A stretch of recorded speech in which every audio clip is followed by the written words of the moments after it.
which is why we now ask the question, why isn't Wall Street in jail? Actually, that's the title of reporter Matt Taibbi's new article for Rolling Stone magazine. In the piece, Matt writes, quote, "Nobody goes to jail. This is the mantra of the financial crisis era, one that saw virtually every major bank and financial company on Wall Street embroiled in obscene criminal scandals that impoverished millions and collectively destroyed hundreds of billions. In fact, trillions of dollars of the world's wealth."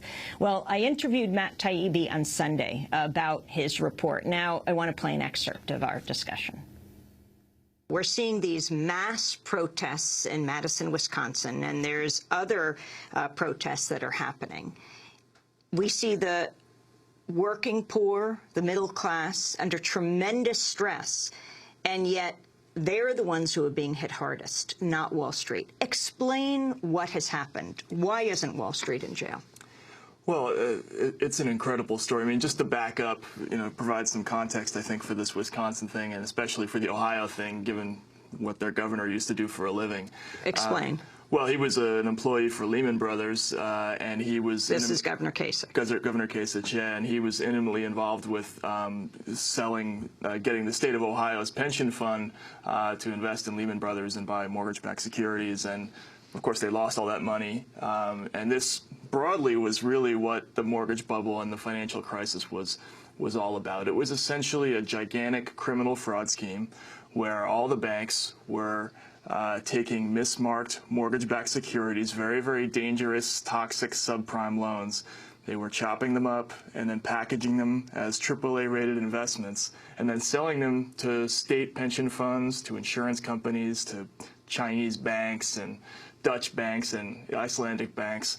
And, of course, these things were blowing up, and all those funds were going broke.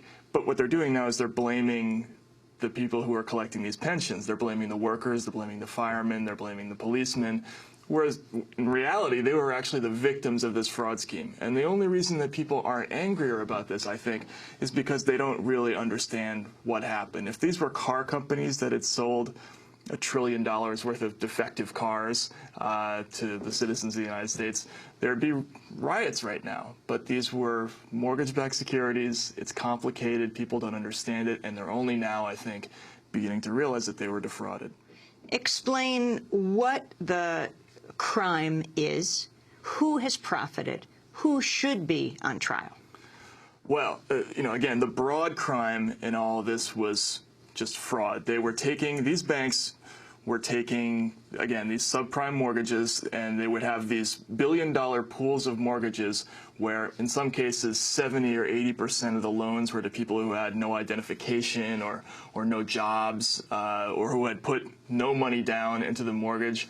And then they were taking these loans and applying this phony baloney hocus-pocus math, these derivative instruments, and turning them into AAA-rated investments. And they were marketing, again, these securities to, say, state pension funds as AAA-rated investments, which means credit risk almost zero. So they took this stuff that they knew was very, very risky and very, very likely to default, and they were going to the state of Wisconsin, the state of Ohio, the state of New York, and saying, hey, this is almost as safe as, or in fact it is as safe as the United States Treasury bonds. You should buy this, and you'll earn a little bit more than you'll earn if you buy T-bills. The reality was they were just taking absolutely worthless stuff and sticking it with these people, and then fleeing the scene. This is no different than drug dealers who take a bag of oregano and sell it to you as, a pound of weed. That's exactly the same scam. Talk about John Mack and Gary Aguirre. This is an amazing story just because it demonstrates how far above the law these people are. John Mack is one of the most powerful people on Wall Street. Right now, he's the chairman of the board at Morgan Stanley. He used to be their CEO. Way back in 2001, when he was sort of between jobs, he had left Morgan Stanley and was interviewing with Credit Suisse First Boston.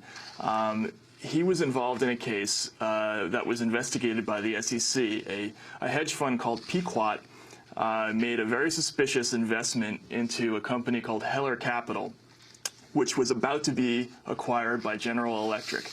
This hedge fund bought, an enormous amount of Heller stock 3 weeks before this acquisition by GE of Heller. Credit Suisse First Boston was Heller's investment banker. John Mack was interviewing for the job with Credit Suisse a few days before Pequot made its purchases. And he was in direct contact with the hedge fund guy who made those purchases. Under any normal circumstances, he would be targeted for investigation by the SEC. And his name was? The investigator's name was Gary Aguirre. And Aguirre... And the guy buying up? Art Sandberg was the name of this hedge fund manager. He was a big star on Wall Street. In fact, there are articles about, how does Art Sandberg manage his amazing returns year after year? Well, this was sort of a clue as to how. Anyway, this SEC investigator named Gary Aguirre wanted permission to go interview John Mack, and his superiors at the SEC told him, they basically told him that he couldn't, and the reason they said was because Mack has quote-unquote powerful political connections. At the time, he was a ranger, one of Bush's fundraising rangers. He would later become a major fundraiser for Hillary Clinton. So he played both sides of the fence. This, again, is very typical of Wall Street. And Aguirre, when he pressed the matter, he was fired by the SEC. You say in your article that the justice system has actually evolved into a highly effective mechanism for protecting financial criminals, not just not prosecuting them, right, but protecting them. Well, one of the things that I found out when I was interviewing former SEC officials and whistleblowers, people who'd been involved in some of these cases, is when you look at the revolving door situation with all these, the Mary Jo Whites and the Gary Lynches and the Linda Thompsons, these former high-ranking financial cops who leave government service and they go to work in these millionaire partnerships on Wall Street. It creates this collegial atmosphere where it's just a small group of lawyers who all know each other, and they're on this constant merry-go-round from government back to private service, back to government again. And they're really in this, it's far too collegial. There's a scene in my story where the current head of the SEC enforcement, Robert Khuzami, is giving a speech to all these lawyers, and he's saying, we have a new policy now where if you're a defendant or if you're a company that's being investigated, you can come to the SEC and we'll get you answers as to whether or not the Department of Justice has a criminal interest in your case. So essentially, the SEC is now acting as a middleman for these companies so they can go and find out whether they're going to be criminally prosecuted. Then once they get that information, they can make a decision about whether or not to settle financially with the SEC, and they pay a settlement. Nobody gets criminally prosecuted. No individuals ever get fined. They pay these fines, and they almost always have a little section in there that says that they do not admit wrongdoing. So they don't even have to say they're sorry, essentially. These companies go and they pay their fines. No individuals have to suffer at all. And it's all done in a very collegial way.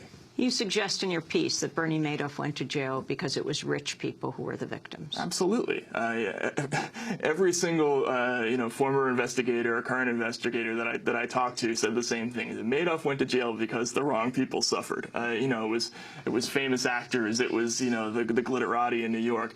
If these were teachers and firemen and all the the usual suspects, look at we have 1 million people in foreclosure in this country right now. And a lot of them are there because of predatory lending and because of this fraud scheme, but there are no criminal prosecutions. I think that's the reality now, is that we don't see anybody being criminally targeted unless their victims were powerful people themselves. We have 2.5 million people in jail in this country. More than 1 million who are in jail for nonviolent crimes, and yet we couldn't find a single person on Wall Street to do even a day in jail for losing 40% of the world's wealth in a criminal fraud scheme. And that tells you that we have, this goes beyond the cliche that rich people have better lawyers and they have an advantage. This is a step beyond that. This is a situation where the system is completely corrupted, and it's true regulatory capture. These SEC and the Justice Department are essentially subsidiaries of Wall Street. Matt Taibbi, his new article for Rolling Stone magazine, Why Isn't Wall Street in Jail? And you can go to our website for our web-exclusive part 2 of that conversation. Who else does Matt Taibbi think should be in jail? This is Democracy Now!, democracynow.org, The War and Peace Report.